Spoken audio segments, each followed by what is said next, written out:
Gurubhyo Namaha.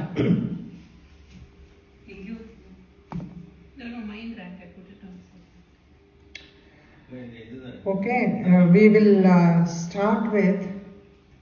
You want me to recite the first? This thing and yeah, we can continue with the 13. 12 we completed last time. 13th one, okay? Drishtva tu devi kupitam.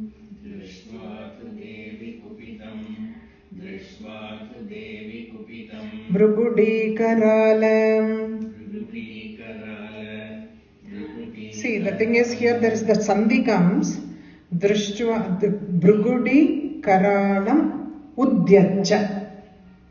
Next line, you can see it as mudyacha, which is actually udyascha. Okay? Udyacha shankar. Okay? So, when you are saying, you can say karalam udyascha. There is nothing wrong. Once you really become familiar and you pick up the speed, then you can say it as mudyacha. Okay. Drishtva tu devi kupitam. Drishtva tu devi kupitam. Drishtva tu devi kupitam. Brugudi karalam. Brugudi karalam. Brugudi karalam. Udyacha shanka.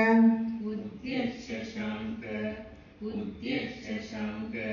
Sadrushachavi yanna sadhyaha. Sadrushachavi yanna sadhyaha. Sadrushachavi yanna sadhyaha. Here again there is one more sandhi. Sadrushat chavi. Sadrushat chavi, when together that sandhi comes as Sadrushat chavi. It will not come there, ich will come. Okay? Drishtva tu te devi kupitam. Drishtva tu devi kupitam. Drishtva tu devi kupitam. Brugudi karalam. Brugudi karalam. Brugudi karalam. Udyacha shanka. Udyacha shanka. Udyacha shanka. Sadrushachavi yanna sadhyaha. Sadrushachavi yanna sadhyaha. Sadrushachavi yanna sadhyaha. Drishtva tu te vikupitam brugudi karalam. Drishtva tu devi kupitam brugudi karalam. Drishtva tu devi kupitam brugudi karalam. Udyacha shanka sadrushachavi yanna sadhyaha. Udyacha shanka sadrushachavi yanna sadhyaha. Udyacha shanka sadrushachavi yanna sadhyaha. Drishtva tu devi kupitam brugudi karalam. Udyacha shanka sadrushachavi yanna sadhyaha. Drishtva tu devi kupitam brugudi karalam. Udyacha shanka sadrushachavi yanna sadhyaha. Drishtva tu devi kupitam brugudi karalam. Udyacha shanka sadrushachavi yanna sadhyaha. Pranan mumocha mahishastat. Pranan mumocha mahishastat. Pranan mumocha mahishastat. Here, prana mumocha is fine. Prana mumocha. Prana, when the life leaves. Prana mumocha. Mahishas tad adhiva chitra. Okay? Mahishas tad adhiva chitra. This is how it is split. Mahishas tad adhiva chitra. Okay, Mahishastadadiva chitra. Mahishastadadiva chitra. Tha, it and when it comes, it becomes the. So, tadiva chitra. It plus comes the. So, Mahishastadadiva chitra. It will become like that. Okay. Pranan mumocha mahishas. Pranan mumocha mahishas. Pranan mumocha mahishas. Tattadiva chitram. Tattadiva chitram. Tattadiva chitram. Pranan mumoja mahishas. Pranan mumoja mahishas.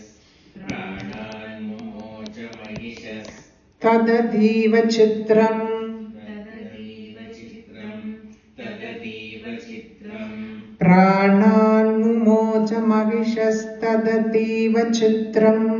Pranan mumoja mahishas. Tadadiva chitram. Pranan mumoja mahishas. Tadadiva chitram.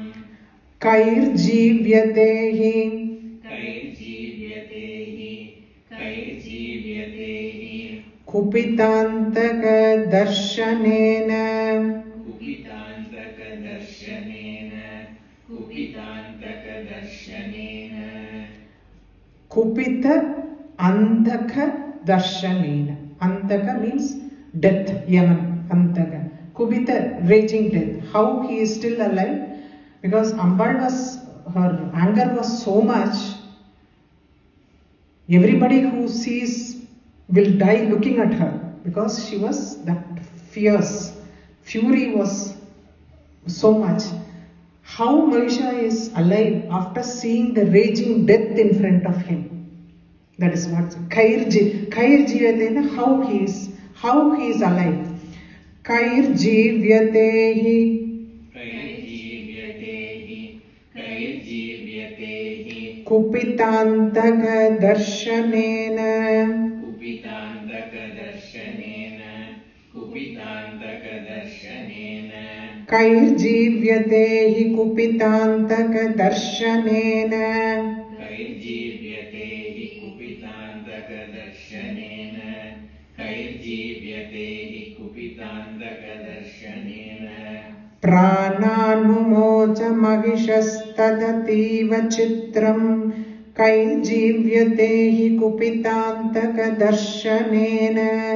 Prananumoja mahishastadativa chitram. Kairjivyatehi kupitantaka darshanena. Prananumoja mahishastadativa chitram. Kairjivyatehi kupitantaka darshanena. Devi prasida parama bhavati bhavaya. Devi prasida parama bhavati bhavaya. Devi prasida parama bhavati bhavaya. Sadhyo vinashayasi. Sadhyo vinashayasi. Sadhyo vinashayasi. Vinashayasi. Vinashayasi. Kopavati kulani. Kopavati kulani. Kopavati kulani. Devi Sadhyo vinashayasi kopavati kulani. Sadhyo vinashayasi kopavati kulani. Sadhyo vinashayasi kopavati kulani. Devi prasida parama bhavati bhavaya. Sadhyo vinashayasi kopavati kulani. Devi prasida parama bhavati bhavaya. Sadhyo vinashayasi kopavati kulani. Devi prasida parama bhavati bhavaya. Sadhyo vinashayasi kopavati kulani. Next line is little tricky. I will tell you, split and tell you, not recite. Vignyanam etat adhunaiva yat astam etam. Etam. Vignyanam etat adhunaiva. Vignyanam etat adhunaiva. It comes like that. Vignyatam etat adhunaiva is the word. Vignyanam etat adhunaiva yat astham etam. Yadastham etam. In is in the next line, not that is next half of that line. So yadastham etam is yat astham etam. Okay. It is, you have marked it, no? Viññātamētadadunaiva. Viññātamētadadunaiva.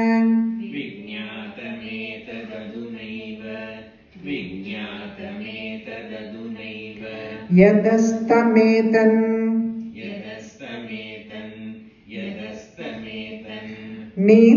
Viññātamētadadunaiva yadastametan. I'm little fast.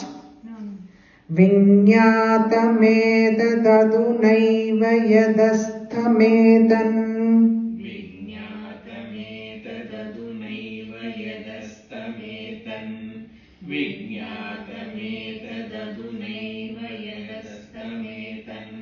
Nītam balam suvipulam.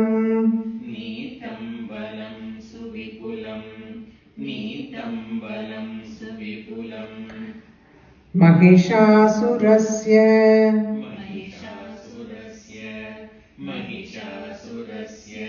Nītam balam suvipulam Mahishāsurasya.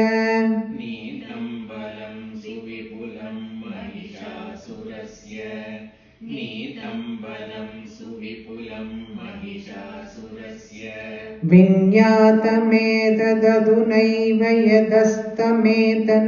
Nītam balam suvipulam Mahishāsurasya.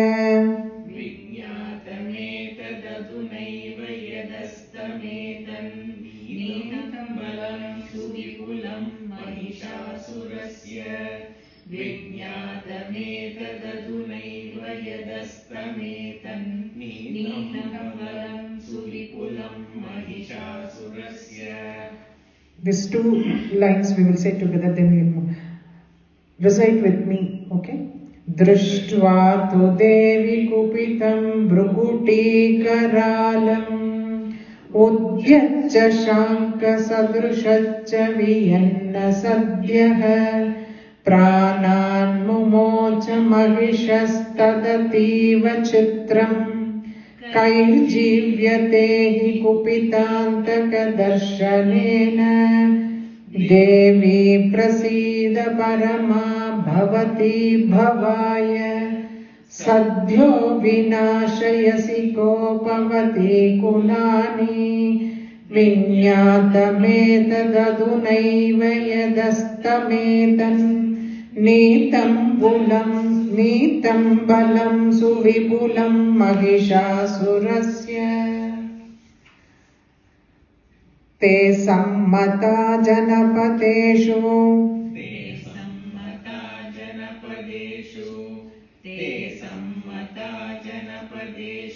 Dhanāni tesham. Dhanāni, not dhanāni. Dhanāni se tesham.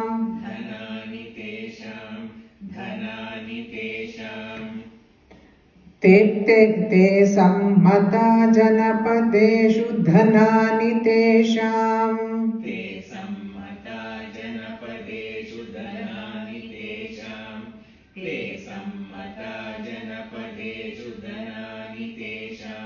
Tesham yashamsina.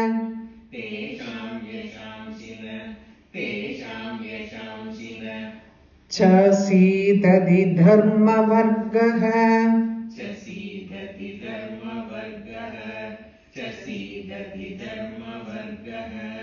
Tesham yasham china chasidati dharma vargaha. Tribi. Tesham yashamsi nachasidhati dharma vargaha.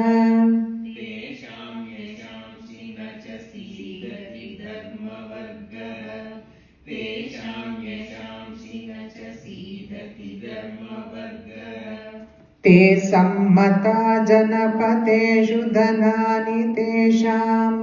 Tesham yashamsi nachasidhati dharma vargaha.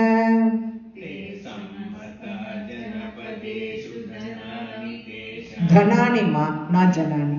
No problem निदानमा चलो ते सम्मता जनपदेषु धनानि तेषां यशां चिन च सीदति धर्मवर्गः ते सम्मता जनपदेषु धनानि तेषां यशां चिन च सीदति धर्मवर्गः.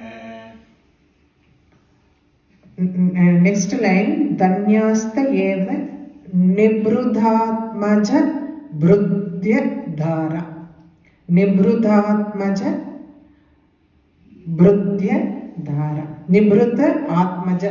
It is actually Nibhrudha Atmaja. Nibhrudha means very polite, modest, obedient. Nibhrudha Atmaja. So Nibhrudha Atmaja. Bhrudya is servants, Dhara is wife. Okay, Bhrudya Dhara. Danyastayeva Nibhrutatmaja. Danyastayeva Nibhrutatmaja. Danyastayeva Nibhrutatmaja. Bhrutyadhara. Bhrutyadhara. Bhrutyadhara. Danyastayeva Nibhrutatmaja Bhrutyadhara. Danyastayeva Nibhrutatmaja Bhrutyadhara. Danyastayeva Nibhrutatmaja Bhrutyadhara. Yesham sadhabhyudhayata bhavati prasanna. Yesham sadhabhyudhayata bhavati prasanna. Yesham sadhabhyudhayata bhavati prasanna. Danyastayeva Nibhrutatmaja Bhrutyadhara. Yesham sadhabhyudhayata bhavati prasanna. Danyastayeva Nibhrutatmaja Bhrutyadhara. Yesham sadhabhyudhayata bhavati prasanna. Danyastayeva Nibhrutatmaja Bhrutyadhara. Yesham sadhabhyudhayata bhavati prasanna.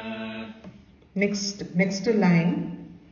Dharmani devi sakalani sadaiva karman yatyadhrita. It continues like that. Actually, how it is split? In year has come. So, it has to end with karmani. Atyadhrita, not yatyadhrita. The split is like that. But when we recite, it will not be the same. Dharmyani devi sakalani sadaiva karmani atyadhrita pradidinam sukruti karoti. This is the line.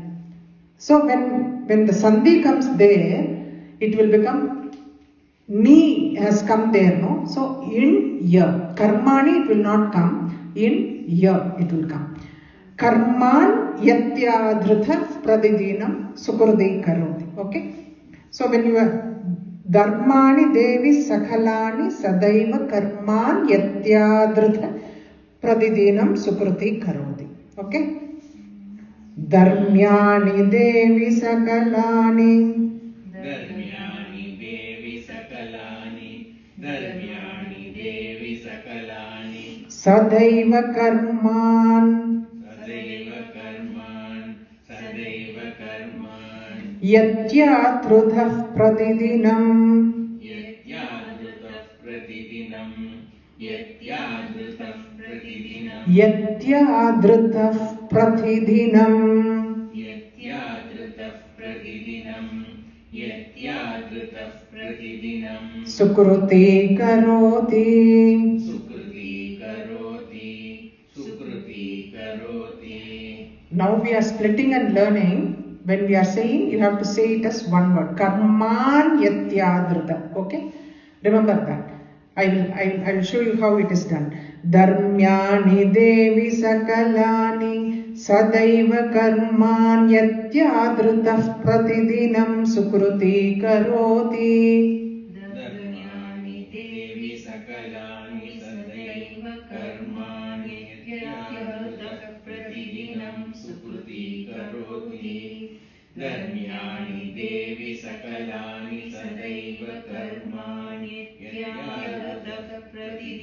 sukriti karoti. Next line in the same way. Swargam prayati cha tatho bhavati prasadal. But actually prasadat. When you say it, together when we say it is prasadal lokatrayepi.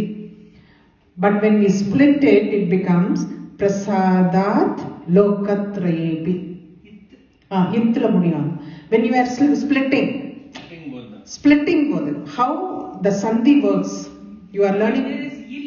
That is what, that il comes as a sandhi there. Because the next word is lokatraya, it starts with the la, so the third becomes, it becomes il. Sandhi grammar it is. So it becomes il. Now when we are splitting and learning, I will say it. But when I am reciting the entire line together, I will say il. Okay, understand that. Swargam prayati cha tatho. Swargam prayati cha tatho. Swargam prayati cha tatho. Bhavati prasadat. Bhavati prasadat.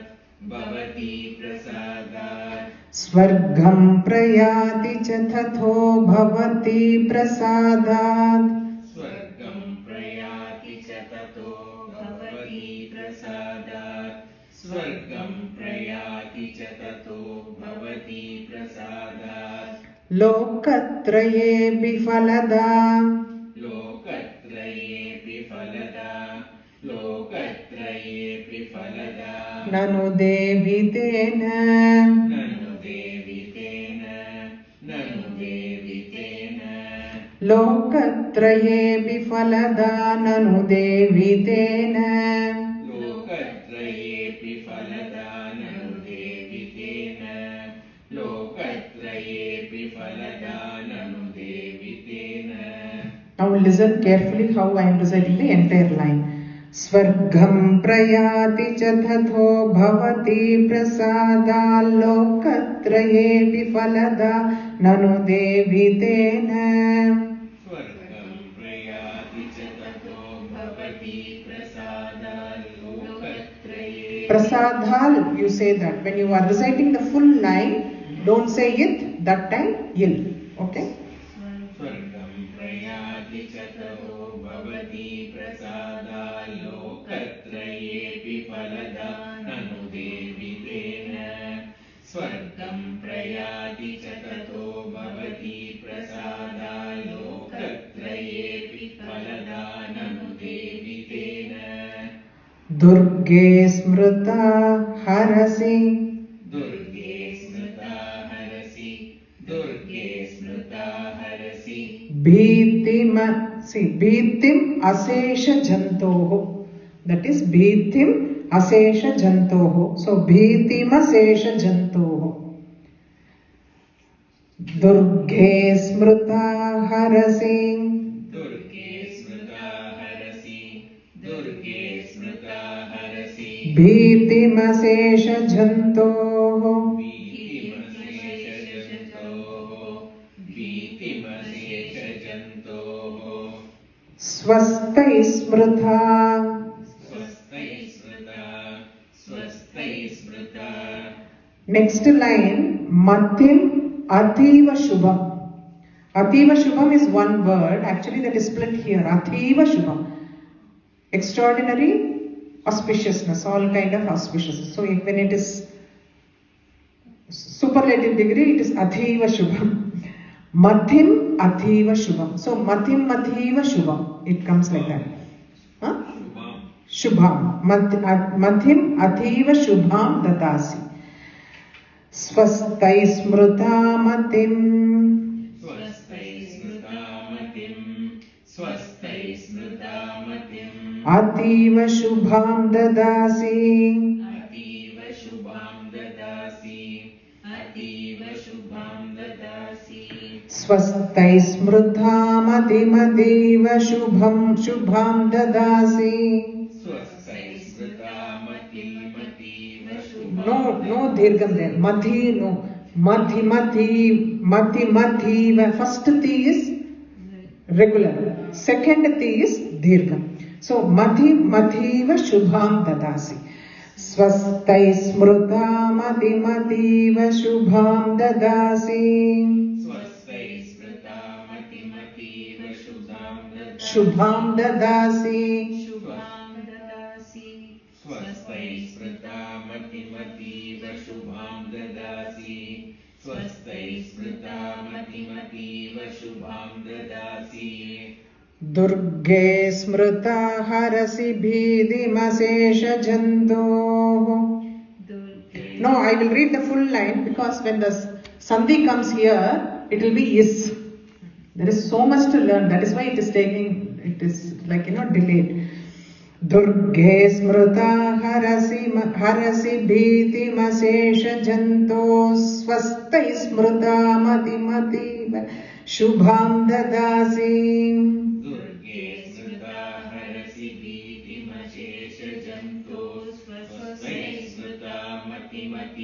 Shubham dadasi. Durge smruta harasi bhidimashesha janto. Swastai smruta mati mativa shubham dadasi. Daridrya dukha bhayaharini. Daridrya dukha bhayaharini. Daridrya dukha bhayaharini. Katvadhanya.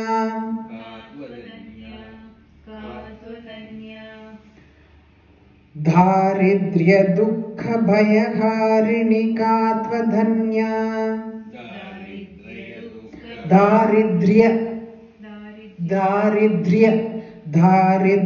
dukha bhayaharini katvadhanya.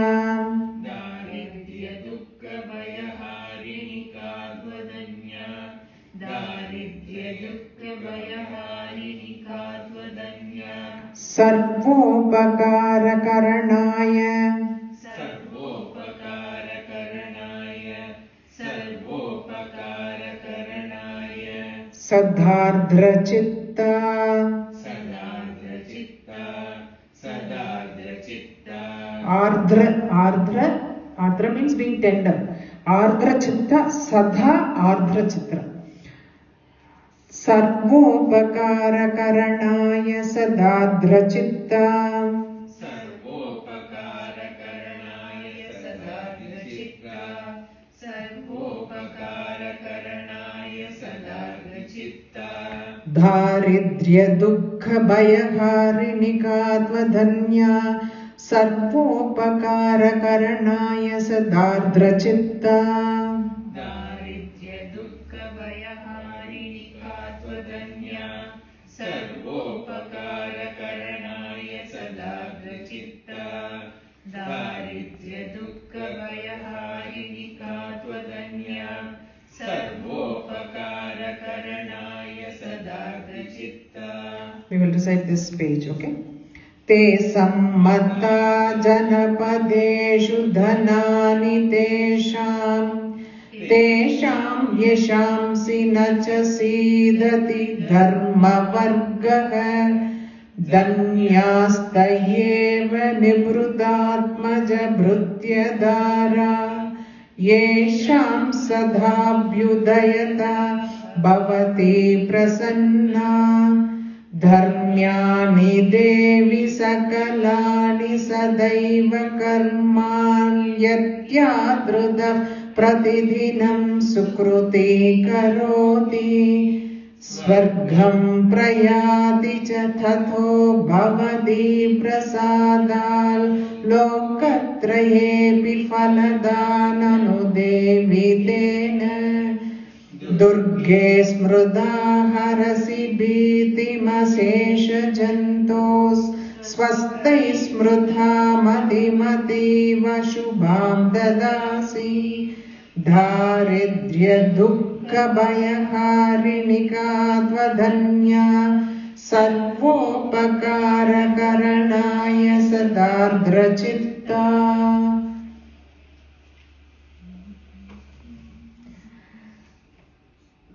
येभिर हथैर जगदुपैति येभिर हथैर Jagadupaiti. Sukham tate kurvantu. Oh, it is okay. Ye birhatair jagadupaiti.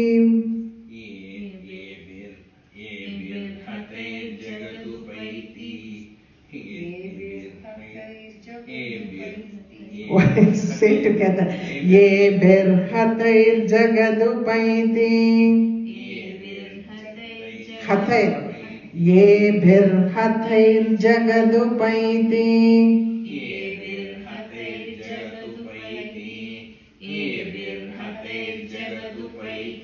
Sukham tataite.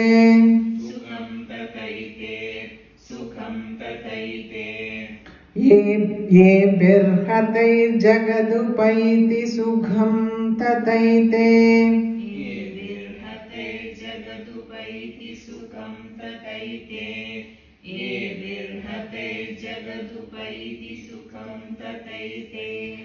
Kurvantu nama narakaya.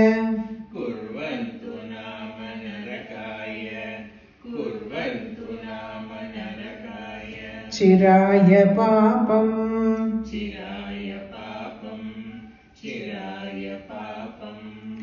Kurvantu nama narakaya chiraya papam.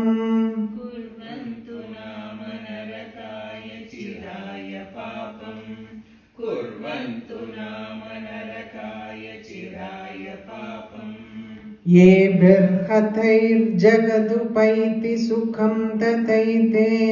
Kurvantu nama narakaya chiraya papam.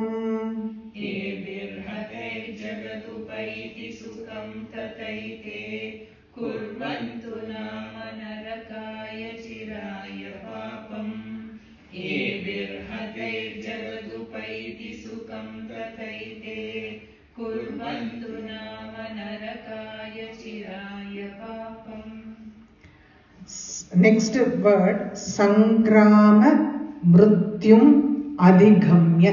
That is split like that. Sangrama mrutyum adhigamya. So when you say together, sangrama mrutyum adhigamya. Okay. Sangrama mrutyum adhigamya.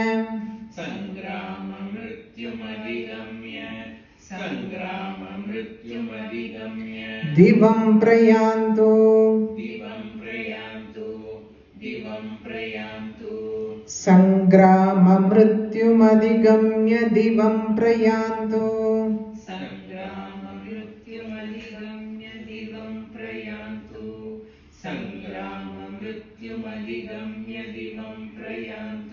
Matvedi nuna mahitan.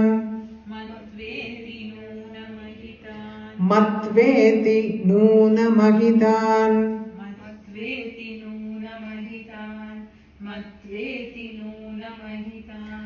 Vinihamsi devi.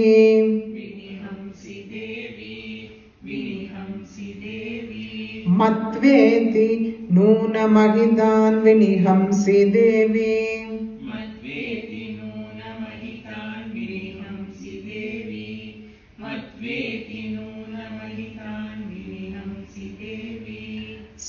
Sangrama mrutyum adhigamya divam prayantu. Matvedi nuna mahitan vinihamsi devi.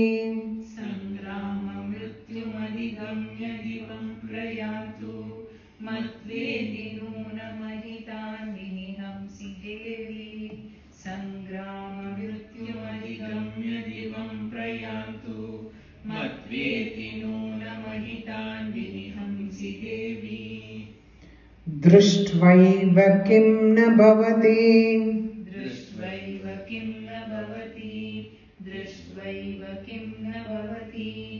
Prakaroti basma.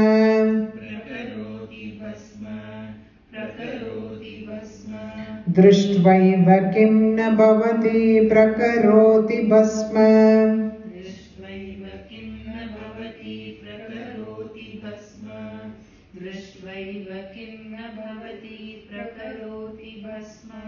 He's asking, with your eyes, with your just one look, you would have put everybody into Ashes. You would have brought everybody down to ashes. Why you have to fight here? There's no need for you to fight at all. You have to just look at them. They all will be reduced to ashes. Drishtva kim na bhavati prakaroti bhasma. So why you didn't do it? He's asking kim na bhavati. Why you didn't do it? Why you didn't? Why fight? Why fight? Why waste energy? Now the Gen Z would have asked that. Why waste energy when you could do this? Drishtva kim na bhavati prakaroti bhasma. Drishtva kim na bhavati prakaroti bhasma. Drishtva kim na bhavati prakaroti bhasma. Sarvasura narishu. Sarvasura narishu. Yat prahinoshi shastram. Yat prahinoshi shastram. Yat prahinoshi shastram. Then why you used all the astram shastram in the battle? You should have just reduced them to by one mere look. You should have done it. Drishtva sarvasura narishu yat prahinoshi shastram.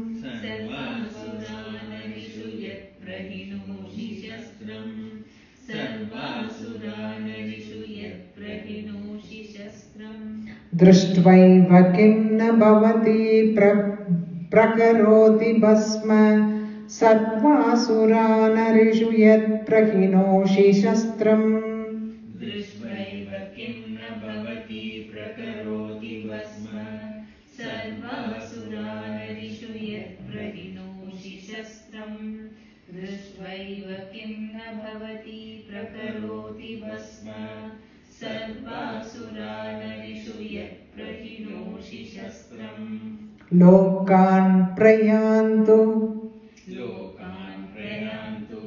Lokan prayantu. Ripavopihi shastraputa. Ripavopihi shastraputa. Opahi no, opihi. Apihi, yeah, Ripava Apihi actually. Ripavopihi shastraputa. Ripavaha actually it is. Ripavaha means enemies. All Ripu enemies in pain. Ripavaha Api shastraputa. Ripavaha Api. That is when together when it is said as Ripavopihi shastraputa. Okay. Ripavopihi shastraputa. Ripavopihi shastraputa. Ripavopihi shastraputa. Lokan prayantu ripavopihi shastraputa. Lokan prayantu ripavopihi shastraputa. Lokan prayantu ripavopihi shastraputa. Ittam madhirbhavati. Ittam madhirbhavati. Ittam madhirbhavati. Teshvapi teti sadhvi. Teshvapi teti sadhvi. Teshvapi teti sadhvi. Ati sadhvi. Ati sadhvi. Te ati sadhvi. Tha ati sadhvi. That becomes teti sadhvi. Ittam madhirbhavati teshvapi teti sadhvi. Ittam madhirbhavati teshvapi teti sadhvi. Ittam madhirbhavati teshvapi teti sadhvi. Lokan prayantu ripavopihi shastraputa. Ittam madhirbhavati teshvapi teti sadhvi. Lokan prayantu ripavopihi shastraputa. Ittam madhirbhavati teshvapi teti sadhvi. Lokan prayantu ripavopihi shastraputa. Ittam madhirbhavati teshvapi teti sadhvi. Khadga prabhanikara. Khadga prabhanikara. Khadga prabhanikara. विस्फुरणैस्तथोग्रैः विस्फुरणैस्ततोग्रैः विस्फुरणैस्ततोग्रैः slowly khadga prabha nikara khadga prabha khadga means the sword is shining so prabha her shine of her sword visfuranaistathograihi very sharp edge agra means sharp tathograi agrai means on top sphere அடுத்தது agrai shulagra kanti. This is actually sword oda kanti. Her sword is so shining and it is very sharp, pointed. It is very sharp and pointed. Visfaranais tathograihi. Khadga prabha nigara visfuranais tathograihi. No, you want me to split again and say again? Revati, oru thara split panni solta. Khadga prabha nigara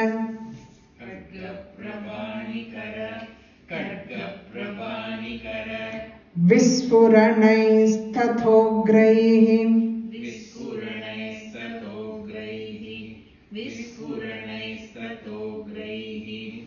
खड्गप्रभानिकर विस्फुरणैस्तथोग्रैः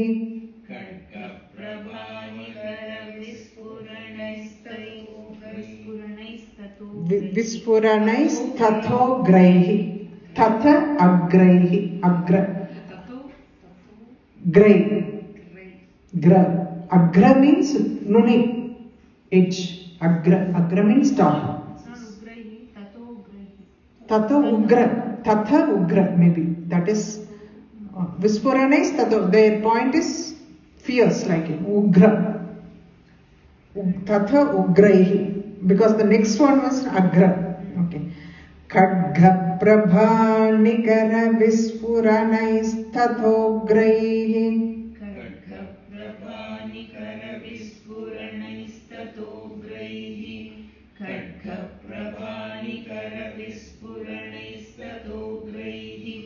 shulagrakanti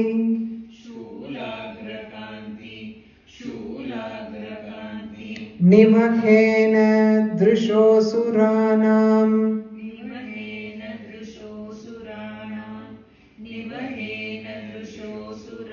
shulagra tip of the shula that is also shining. Okay, kanti that is also shining so much. Even her sword is shining as well as how people can see. You cannot see the shine. It is so shining so much.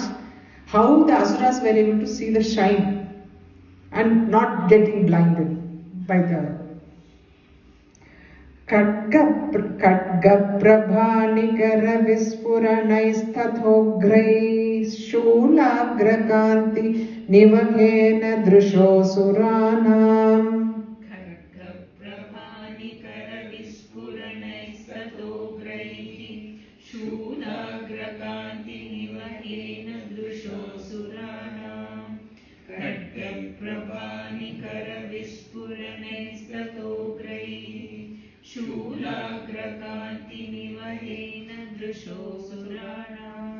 Yannagata Vilaya. This is again I will split it and tell you. Vilayam Amshumat Indu Kanda. Amshumat is also it means moon. Amshumat Indu Kanda. Okay. Vilayam Amshumat Indu Kanda. So Vilayam Amshumat Indu Kanda. Okay. Yannagata Vilayam Amshumat. Say together. Yannagata Vilayam Amshumat. Okay. வரலையா? ஒரு நிமிஷம் இன்னொரு தடவை சொல்றேன். விளையம் அம்சுமத் இந்து கண்ட. Okay, when you say it together, விளையம் அம்சுமத் இந்து கண்ட. அந்த ரெண்டாவது வார்த்தை இருக்கு இல்லையா, அம்சும சொல்லக்கூடாது. விளயம் அம்சுமதிந்து கண்ட. அம்சுமத் இஸ் ஒன் வேர்ட். அதுல you will not see are there. Mamsumat it is.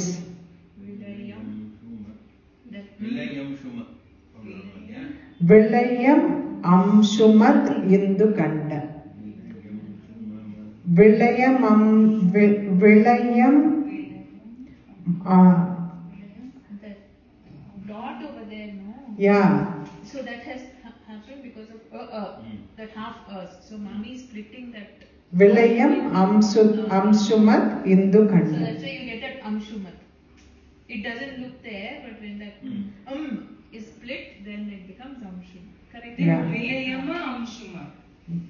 விளயமம் But விளய Kim already gone, no? Morning. Vilayam amshu.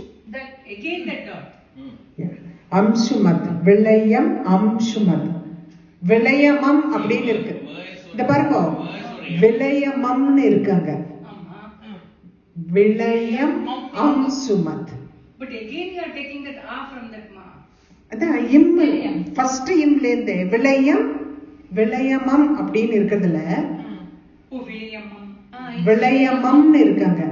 விளயம் am விளயம் am. Okay, விளயமம்னு இருக்கிறதுல விளயம் அண்ட் அம். அம்சுமத் அது ஆக்சுவலா அம்சுமத்னு பேரு. இந்து கண்ட அப்படின்னு. Amshumat is one word. விளயம் is one word. Amshumat is one word. Indu is another word. Khanda is another. 4 parts are there in that. That's why I'm splitting and telling. But when you are saying the 4 parts together, Vilaya Mamsuma Dindu Khanda, that it becomes like Vilaya Mamsuma Indu Khanda. Vilaya Mamsuma Dindu Khanda. When you are saying together, there are 4 parts in that word. Vilayam, Amshumat, Indu, Khanda. Okay? Each word different meaning. No. The thing is, word, they are 4 different words put together. Each word has got different meaning. What you say is right. The prakasham of her face, they are first they said about the shining shulam and khadgam, which is blinding everybody. How these people are not getting blinded looking at it? Because they are looking at the face of Ambal, which is moon-like luster. okay. They are looking at her face. That is what they say. Amshumat also means moon. Indu Khanda means moon, that splendor of that moon. So they are not looking at this khadgam and shulam because it is blinding the eye. The shine is blinding the eye. They are looking at the beautiful face of Amba, which is cool like moon rays. This is what the comparison. Just to understand, so you can read it. I will explain it on Thursday, but to understand this, you have to. Yanna gata vilayamam sudindu kanda. Yanna gata vilayamam sudindu kanda. Amshumaddan taniya soladingo, taniya சொன்னேன்னா அந்த சந்தம் போயிடும். Metre will go. அதனால தான் this சந்தி grammar வந்ததுக்கு காரணமே that சந்தம் should be maintained. அதனால இப்ப அந்த ஒரு வார்த்தை மட்டும் நீங்க திருப்பி சொல்லுங்க. விளயமம்சுமதிந்து கண்ட. விளயமம்சுமதிந்து கண்ட. விளயமம்சுமதிந்து கண்ட. விளயமம்சுமதிந்து கண்ட. விளயமம்சுமதிந்து கண்ட. வந்தாச்சா? So now Yannagata vilayamamshumadindu kanda. Yannagata vilayamamshumadindu kanda. Yannagata vilayamamshumadindu kanda. Very good. Yogyananam. Nanam. Yogyananam.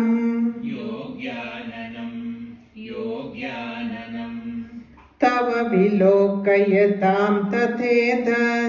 Tava vilokayatam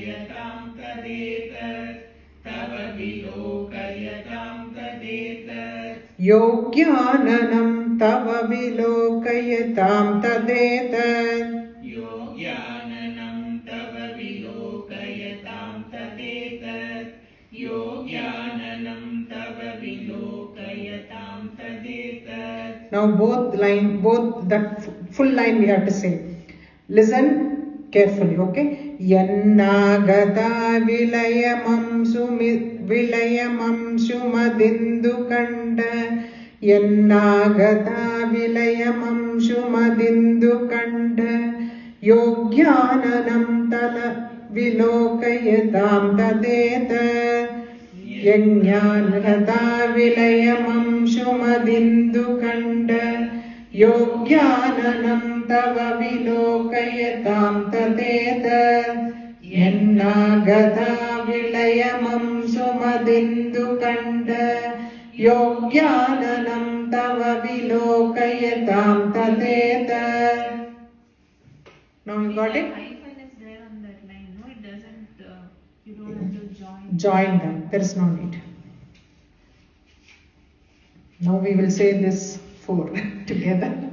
3 together. Ye birhatai jagadupaiti sukham tataite kurvantu namanaragaya chiraya papam sangramamitmadigamya divam prayantu matye dinunamahitan vinihamsi devi दृष्ट्वैव किं न भवति प्रकरोति भस्म सर्वासुरानरिषु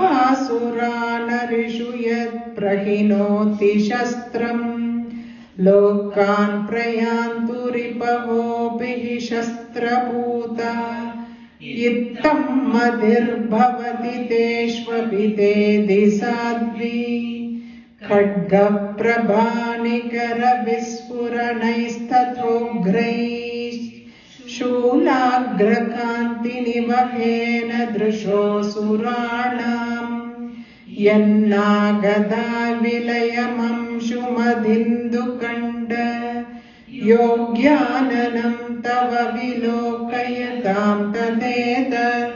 Comes to the conclusion, because they are looking at your face, they are not getting blinded by the shine of the Khadgam and Shulam. Durvritta vritta shamanam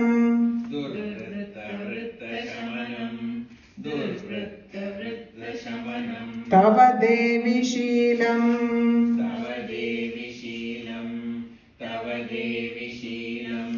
Durvritta vritta shamanam Tava devi shilam Durvritta vritta shamanam Tava devi shilam Durvritta vritta shamanam Tava devi shilam. Now the next word. See, tathai tat avichintyam atulya manyehi. Tathai tat avichintyam atulya manyehi. This is the word. Tathai tat avichintyam atulya manyehi. Got it? When you say it together, Tvayetad avichintyam atulya manyehi. Tvayetad avichintyam. Tathaitat avichintyam matula manyehi. Tathaitat avichintyam atulya manyehi. Okay. Rupam tathaitat avichintyam atulya manyehi.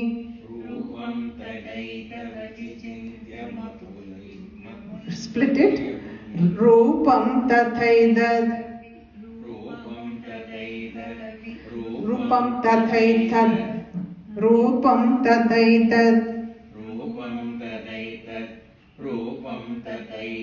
avichintyam atulya manyehi.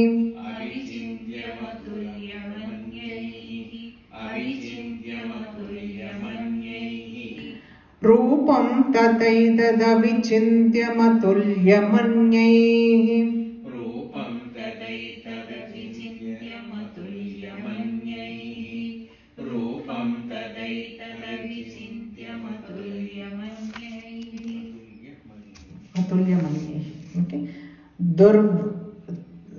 Now I will recite the full line. Durvritta vritta shamanam tava devi sheelam rupam tathaidadavichintyamatulyamanyaih. दुर्वृत्तवृत्तशमनं तव देवि शीलं रूपं तदैतदविचिन्त्यमतुल्यमन्यैः दुर्वृत्त திருப்பி சொல்லுங்க அதை ததைத ததி तथैतदवि சிந்திய चिन्त्य चिन्त्य மதுல்ய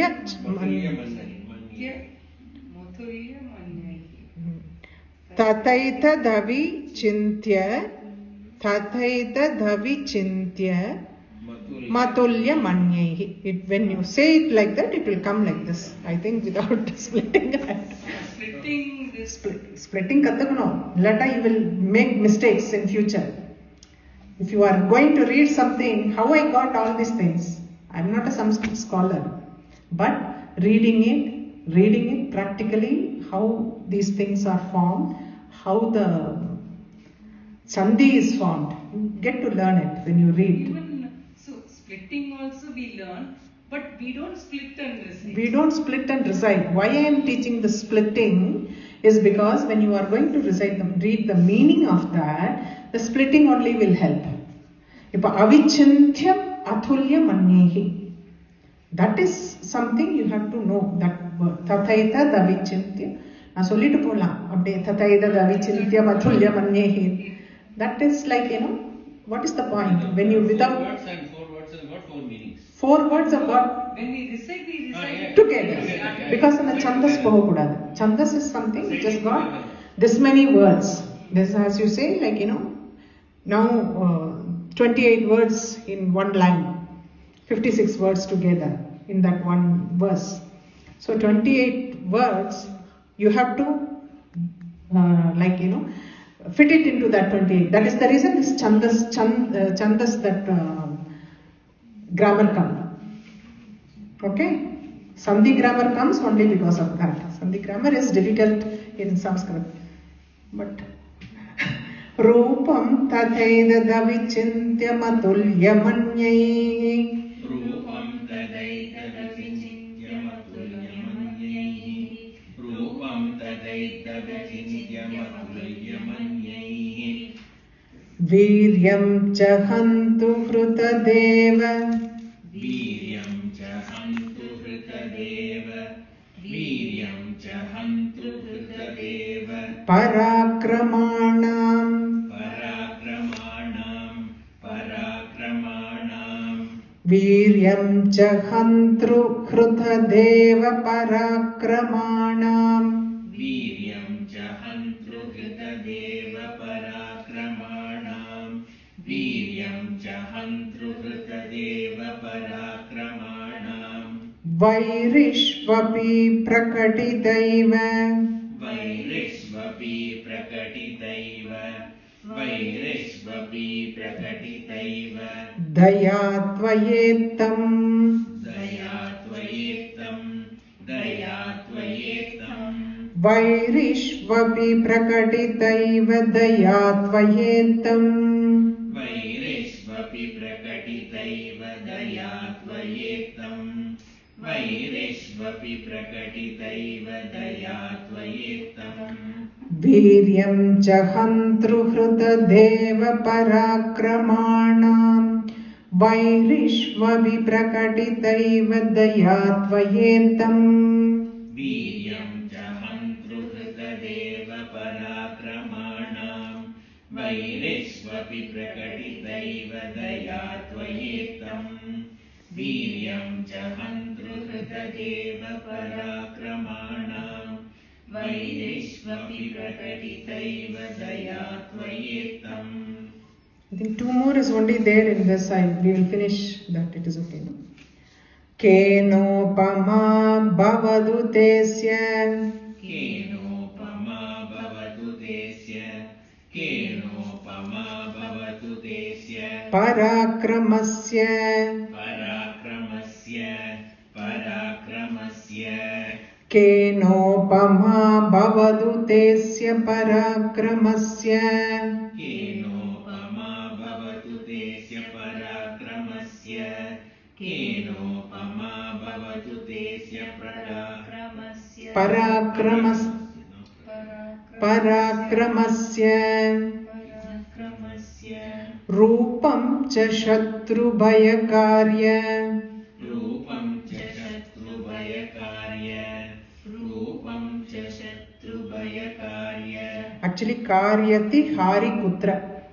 Actually, karyati hari kutra. Rupam cha shatrubhayakaryati hari kutra. Rupam cha shatrubhayakaryati hari kutra. Rupam cha shatrubhayakaryati hari kutra. Kenopama bhavadu tesya parakramasya. Rupam cha shatrubhayakaryati hari kutra. Kenopama bhavatu tesya parakramasya. Rupam cha shatrubhayakaryati hari kutra. Kenopama bhavatu tesya parakramasya. Rupam cha shatrubhayakaryati hari kutra. Chitte krupa samara. Chitte krupa samara. Chitte krupa samara. Nishturata cha drushta. Nishturata cha drushta. Nishturata cha drushta. Chitte krupa samara nishturata cha drushta. Chitte krupa samara nishturata cha drushta. Chitte krupa samara nishturata cha drushta. Tvayeva devi varade. Tvayeva devi varade. Tvayeva devi varade. Bhuvanatrayepi. Bhuvanatrayepi. Bhuvanatrayepi. Tvayeva devi varade bhuvanatrayepi. Tvayeva devi varade bhuvanatrayepi. Tvayeva devi varade bhuvanatrayepi. Chitte krupa samara nishturata cha drushta. Tvayeva devi varade bhuvanatrayepi. Chitte krupa samara nishturata cha drushta. Tvayeva devi varade bhuvanatrayepi. Chitte krupa samara nishturata cha drushta.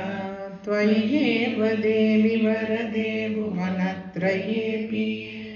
Trailokyamedadakilam. Trailokyamedadakilam. Trailokyamedadakilam. Ripunashanena. Ripunashanena. Ripunashanena. Trailokyamedadakilam ripunashanena. Trailokyamedadakilam ripunashanena. Trailokyamedadakilam ripunashanena. Tratam tvaya samaramurdhani. Tratam tvaya samaramurdhani. Tratam tvaya samaramurdhani. Tepi hatva. Tepi hatva. Tepi hatva. Tratam tvaya samaramurdhani tepi hatva. Tratam tvaya samaramurdhani tepi hatva. Tratam tvaya samaramurdhani tepi hatva. Trailokyamedadakilam ripunashanena. Tratam tvaya samaramurdhani tepi hatva. Trailokyamedadakilam ripunashanena. Tratam tvaya samaramurdhani tepi hatva. दकिलं रिपुनाशनेन त्रातं त्वया समरमूर्धनितेऽपि हत्वा नीता दिवं रिपुगणा नीता दिवं रिपुगणा नीता दिवं रिपुगणा. Again this one Bhayam apyapastam. The ma is in the second line. Bhayam apyapastam. Nita divam ripugana bhayam apyapastam. Nita divam ripugana bhayam apyapastam. Bhayam apyapastam. Nita divam ripugana bhayam apyapastam. Nita divam ripugana bhayam apyapastam. Asmaga unmada. Actually, asmaga unmad asurari bhavam namaste. Asmagam unmad asurari bhavam namaste. Asmagam unmad asurari bhavam namaste. Asmagam unmad asurari bhavam namaste. Asmagam unmad asurari bhavam namaste. Slowly. Asmagam unmad asurari bhavam namaste. Asmagam unmad asurari bhavam namaste. Asmagam unmad asurari bhavam namaste. Nita divam ripugana bhayam apyapastam